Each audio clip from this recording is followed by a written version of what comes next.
I never believed in gut feelings until the day I showed up at my boyfriend's office unannounced. He'd called in sick, again, for the third time in 2 weeks, but something in his voice made my skin prickle. I brought soup, thinking maybe I'd find him at his desk, pale and sniffling.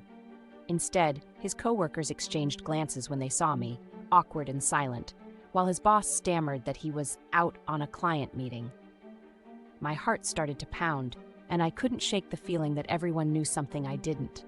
Instead of leaving, I waited in the lobby, scrolling through old texts, replaying every strange moment from the last few months. After an hour, I saw him walk in, suit perfect, not a trace of illness on his face. But he wasn't alone. A woman I'd never seen before was on his arm, laughing, her hand brushing his in a way you don't do with just a colleague.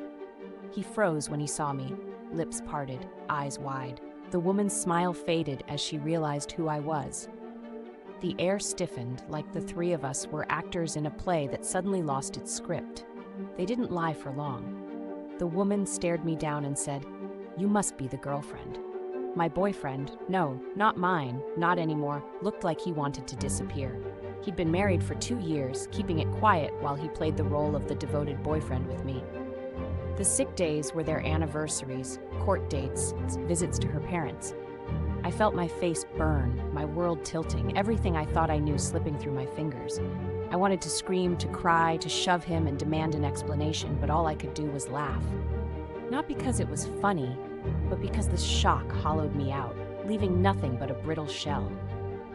I left without another word, stumbling out into the street, realizing I'd been more in love with the idea of us than with him. The betrayal stung, but the deeper wound was knowing I'd ignored every red flag, clinging to someone who never really belonged to me.